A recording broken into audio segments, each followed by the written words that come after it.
Chapter 27. One infinite spin. What? I ask a feeble laugh slipping out of me. I hate ties, Wes repeats. They're always too tight and scratchy. I look at Hannah, but she just shrugs. Don't ask me, the guy is weird. I'm just saying that ties are a part of the Everblake uniform.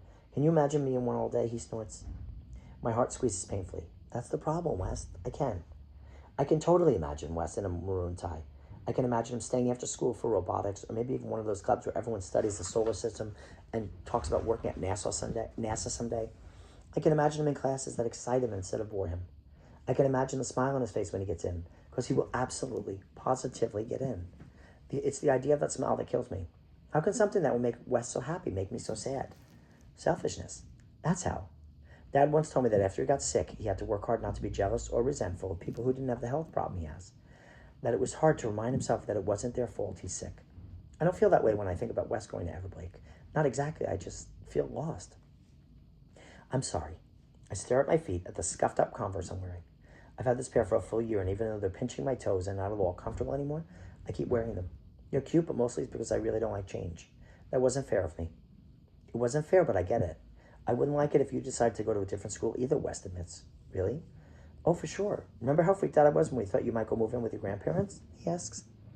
Oh, I remember that all right. If we hadn't found the deed to the Stein Funhouse, I'd probably be in Michigan right now. It's the same thing. I didn't want to lose one of our sides, Wes says. And Hannah makes a triangle sign with her hands. And he laughs. What was it we used to say about the deltas?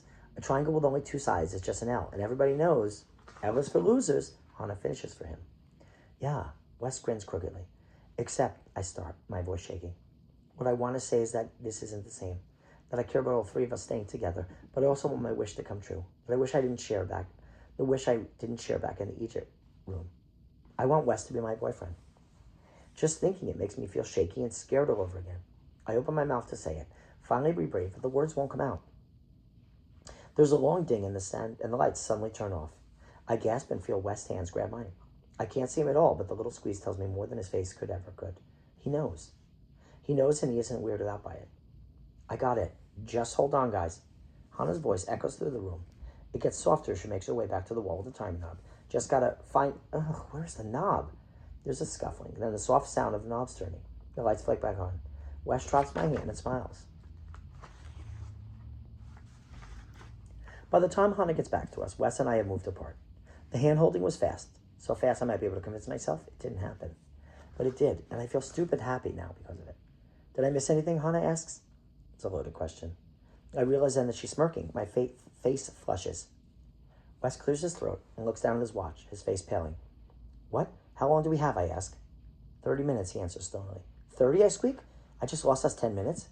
9, Wes says, but we're okay. We can still do this. I feel so guilty, my stomach is sour. I gotta get my head back in the game.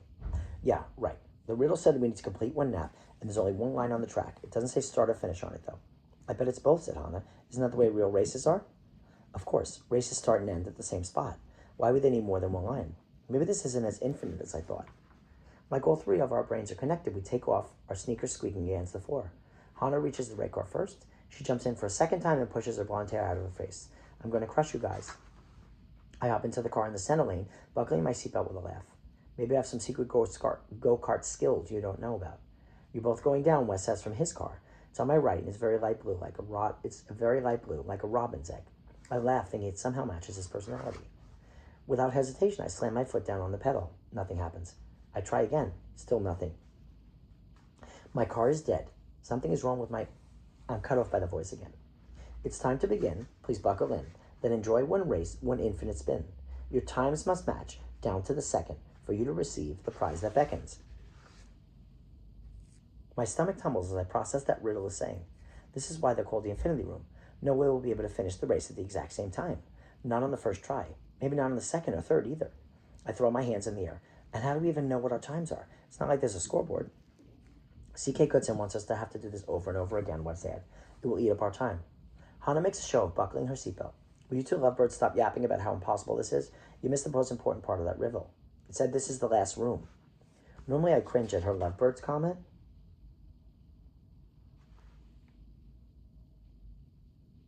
But I'm too caught up in their other words. I replay the end of the riddle in my mind. Your times must match, down to the second, for you to receive the prize that beckons. Can it be true? Could the strange square door up in the treetops lead us to the prize? This is the first riddle that mentioned the prize, I say. Yes, Wes says excitedly. That means we're close, guys. We got off course, but this route is only 3 rooms too. We can do this. We can do this. But we can't waste any more time. Start the race on 3, I ask. Wes and Hannah nod. 1, 2, 3. I count, slamming my foot down on the gas pedal as soon as I say 3. My car lurches to life. It's faster than I expected it to be, and the turns are harder. I have to take my foot off the pedal, then quickly put it back on when I see Hannah is pulling ahead of West and me. She is good at go-karts. Speed up, Hannah yells back at us. Come on, guys. I press my foot down again, gasping when I come very close to clipping the side of West's car. Tiny houses and trees fly by in a blur. Before I know it, the finish line is in sight. Our cars blow past it and we stop. Hannah jumps out of the hers and looks around. Hello, Mr. Voice? The voice responds with just one cold word. Fail. Not a shock. I knew we didn't do it because you definitely crossed the line before me and Sarah was last. I frowned. In order to finish this race at the exact same time, we need to keep our speed identical. We need to steer the same, turn the same, and even brake the same. This would be hard for anyone, let alone 3 people as different as Hannah, West, and me. Hannah probably won't use her brakes ever, and I can't seem to keep my foot off the brake. Yeah, after that first race, I know something I wish I didn't. Our odds aren't just bad, they're terrible.